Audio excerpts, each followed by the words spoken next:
Okay, so something really interesting has happened in the last like day or two, and that is a confirmation from Insomniac, first of all, that they are bringing Spider-Man 2 to PC, and that is happening. Whoop-de-doo, it's going to come out and play well and be a great port, I'm sure.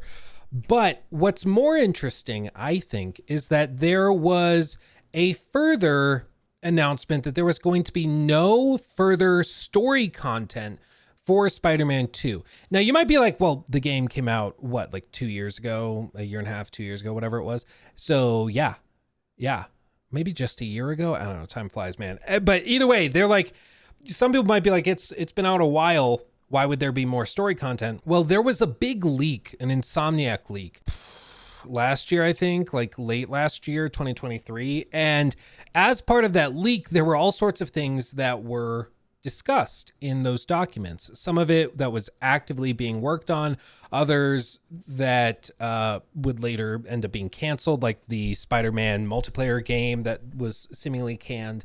Other information about like the Wolverine game that they're working on. So I'm not going to pull up anything about the Wolverine game because that's still happening, but there were things shown in those leaks that were in the works, presumably, that now are just dead and gone. And they have confirmed officially we will never see this stuff.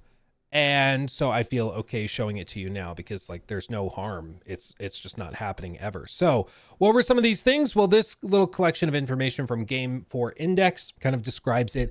Glorious sites, PlayStation Plus exclusive Spider-Man and Spider-Man Miles Morales, new podcast, new photo mode, options, friendly neighborhood mode, which I'm assuming would be like Discovery Tour for Assassin's Creed, where you just can kind of explore and do all that stuff, which is kind of cool. Spider-Man 2 Digital Deluxe Edition, 5 Peter Parker suits, 5 Miles Morales suits, photo mode sticker pack, early gadget unlock, bonus skill points, okay, blah, blah, blah. Beetle Infestation, Spider-Man 2 DLC. This was something that they talked about. Open world mission, new boss fight. Okay.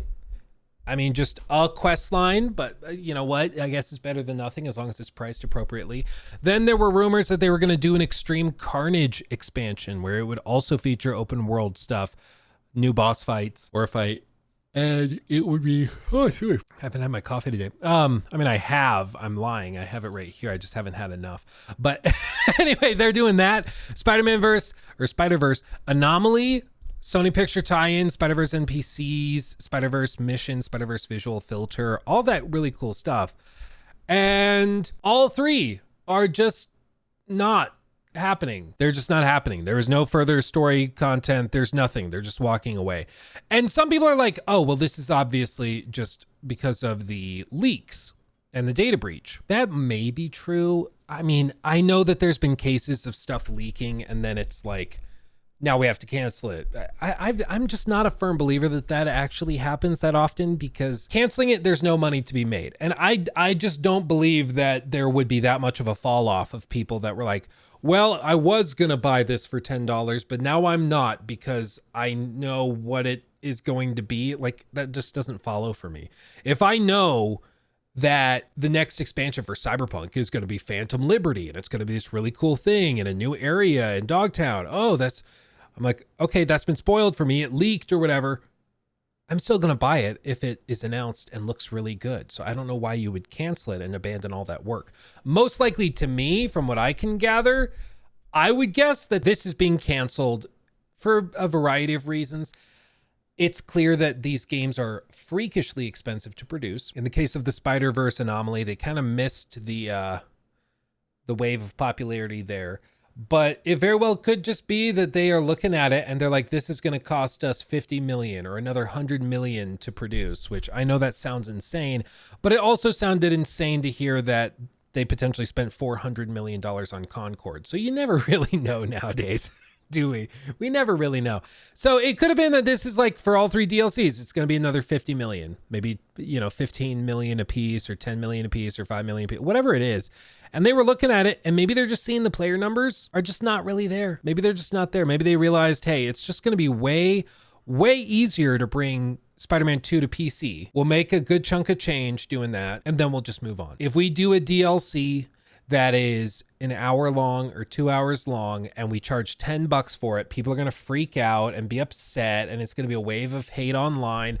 Let's just not even bother and just do the easier thing that's going to make more money anyways. That to me, just, I think that that's the most likely option.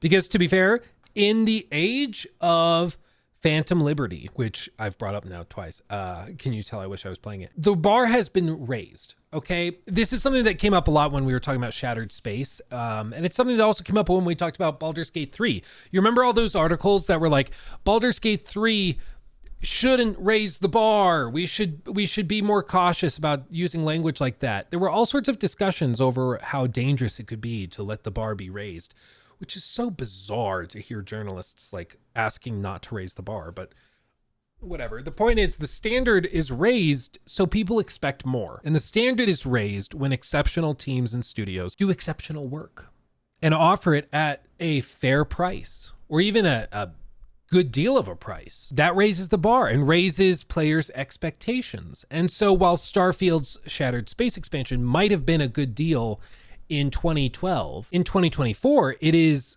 laughably bad because you can compare it to other things like a Phantom Liberty that is just way better, or even a Far Harbor that's just way better, because when the bar raises, it forces everybody to do better and better work and offer things at a better price and be more competitive. It's a good thing for consumers. I understand how for developers it could be a headache. That's a separate question though. For consumers, people like you and me, it's a good thing to have the bar raised.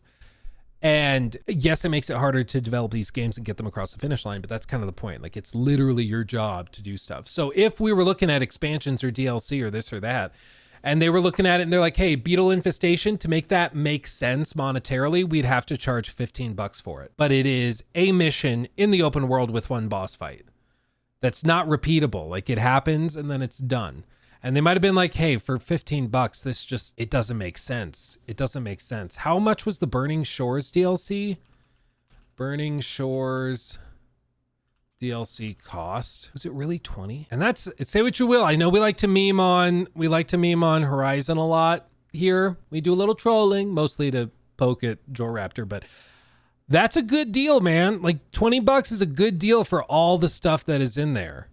And if they're looking at it and they're like, hey, even our other comparable DLCs from our other studios, they're doing amazing stuff that is like a dozen hours, 24 hours, and they're doing that for $20, you're going to have to charge maybe $5 for this. $5 for the quest. And then a Carnage, a dedicated boss fight, cool.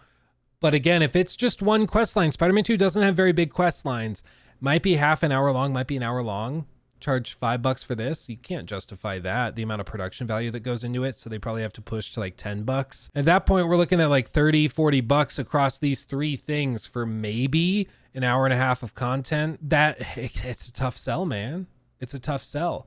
So you could look at it and be like, oh, well, it's probably just the leaks or something. Like, that's probably all it is. I'm not convinced that's what it was. I think most likely this is just because they were looking at other games, other expansions, and other DLC that is a lot easier to do, that's a lot cheaper to produce, and that makes a lot more money. Because as good as a boss fight against Carnage may be, $10 for it is rough. So $5 is probably what you'd be looking at. And then it's like, is that enough? And maybe, you know, the leaks were kind of confusing. They were early on. So it could have been, maybe this was like a 5-hour DLC. Maybe it's a 10-hour DLC, each of these. And it's a whole lot of content. And there's a lot more there. And they were going to charge $15 a piece or $20 a piece for these. Still, I think that's a stretch in terms of value. But if they were going to do that, it's like, okay. Can they actually make their money back? I'm not so sure.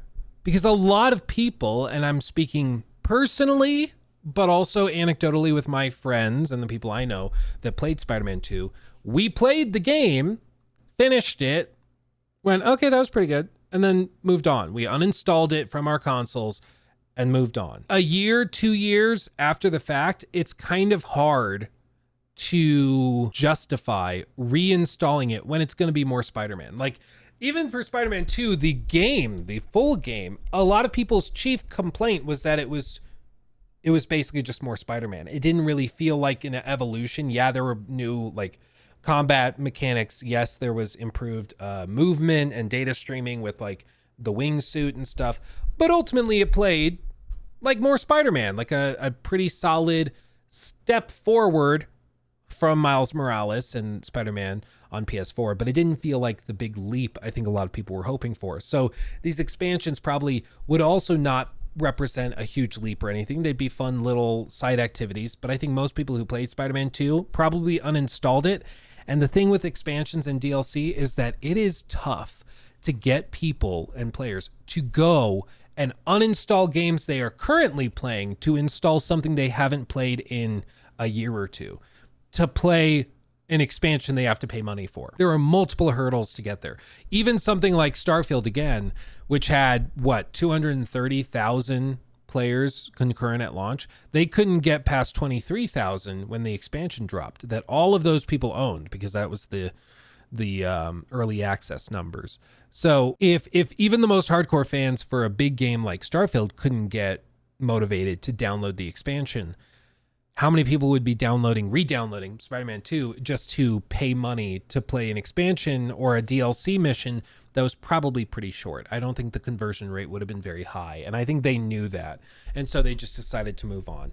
I think that that's most likely what happened. I don't think this is part of some big grand thing of like, well, tisk tisk, how dare you guys leak stuff. I think that this is more just, it didn't make sense. And this whole game plan, this strategy timeline, I can understand why an executive would get a hard on for it, but it doesn't really make sense. This is a single player narrative game that we played a while back that is now like kind of in the back of our minds. It's like, yeah, it was fine.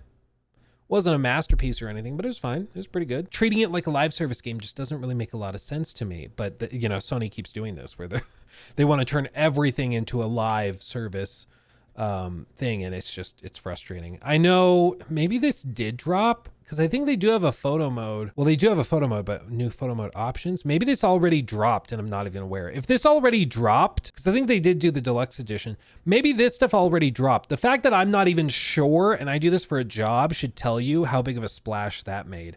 But let's also just take a moment.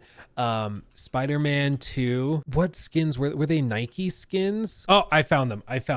I don't know if you guys remember this. This dropped March of last year. These were like horrifying. Okay, are you ready? Are you ready for this? These skins were unreal. Okay, not these. These are, it's fine. It's whatever. I don't really like. I like this one. I don't know about these. Look at this. Oh no, did they deleted it. They deleted it. Okay, I have to go back. We just have to zoom in. If you click on it, it doesn't go anywhere. But look at this.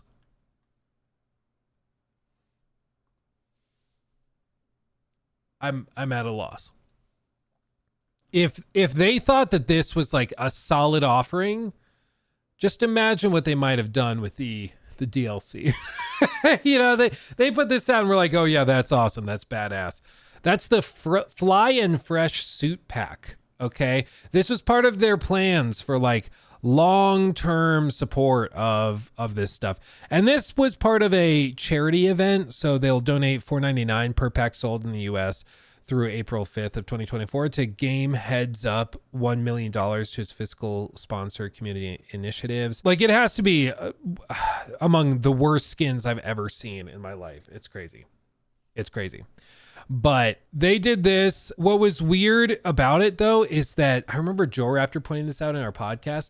They specifically say 100% of the purchase price in the United States will go to Game Heads. But they never clearly stated, as far as I'm aware, maybe they clarified later, but at the time this came out, they never stated what would happen if you bought the suit outside of the US. Did they just pocket that money and it was only US sales that went to Game Heads? I understand it might have been for like some sort of tax law. They can't take donations for a US charity in Europe or something. Maybe that's why. There's probably a legitimate reason for it. But these were among some of the most laughably ugly skins I've ever seen in my life. And they were selling this to people for $5 under the guise of a charity. But I think that part of this is big brain Luke coming in. Okay. I think what they did with this is they wanted specifically to try and desensitize people to the idea of paying for skins in Spider-Man 2. And they said, hey, if we do it as part of a charity event, nobody can be upset with us. Because if you're upset about it, you're upset about us giving money to charity. Big brain. So we'll get people used to paying for the skins and we'll introduce it that way. And then the next one we do, maybe we give half of the revenue to charity. And then the next one, we do a portion. We just say a portion of revenue goes to the charity. And then after that, we just release regular skins and we just do that. I think that's what they were doing. And I'm guessing if they decided to abandon all later DLC and, story expansion stuff, I'm guessing that their engagement levels on this were very, very poor.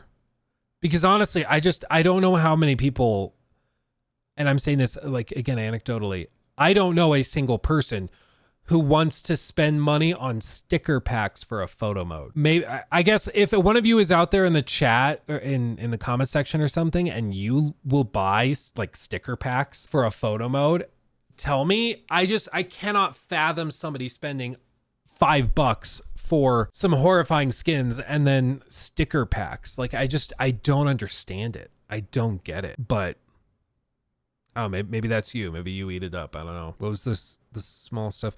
They'll donate $4.99 per pack up to $1 million. After that, they will take all the money, I'm guessing. Yeah. I'm guessing after the $1 million, they just pocket it. But how many would they have to sell to make $1 million? For that, I don't know if they would take into account the PlayStation Store cut. So I was going to do like the math for if they subtract the PlayStation Store 30% processing fee, how many units they'd have to move. But even if we just say that they hand wave that away, they still would have to sell 200,000 DLCs of these skins. I cannot fathom a world in which they sold more than 1,000. And even then, I would be shocked that even somebody above like 100 players would have bought this thing. I just don't think anybody was touching this. So if they were like, hey, nobody's buying these things, let's just call it quits because it's not going to make money, that would make sense. But all this to say, I think it's interesting to hear that they've just decided to can all of the DLC that we knew they were working on, and we knew because of the leaks that they were working on this stuff. But I can't say I blame them because I don't think they would have made money with it. I really don't. And I don't think that it would have gone over super well if they were charging $15 for an hour-long quest line or something. I know I would have been upset by it because that's ridiculous. That's a horrible value proposition. At least bundle them all together and charge $15 for that. That makes sense. But this is what happens when the bars are raised. Like, you will see companies starting to can the more greedy concepts they had and calling it good because they know they aren't going to get away with it. And I know some people might be upset that like, oh, we'll never see what that was like. We'll never see the Ultimate Carnage boss fight they might have made. And that might be true. They might do it in a later game. You never know. But they were probably going to sell it to you for a stupid high price point. And then when you got upset about the value, blamed it on you. So like, I'd rather them cancel it and do it right when they choose to do it than whatever, all these other companies are doing, which is they just do it. Then they kind of act like it's a you problem and gaslight you into thinking that something's wrong with your value perception or your perception of value, when in reality, it's just that you're more in tune with the industry and you don't think that you should pay $20 for an hour of content or whatever. So interesting little update, but Spider-Man 2 is gone. Insomniac is moving on to Wolverine fully, it seems, and we'll probably see that, I would guess, sometime next year we see a trailer, I think, and maybe they wait till late next year or early 2026, but I think we probably see a trailer next year to continue the hype coming out of Ghost of Yotei. I think they launch that, they get the hype building for Wolverine, and then whatever Cory Barlog's working on, and I think they just keep those rhythms going, so it's gonna be fun. Again, next year is gonna be insane. Nobody's ready for it. Nobody's ready for it. So just buckle up, buckaroo. Anyway, I'll see you in the next clip. Bye. He took my thing.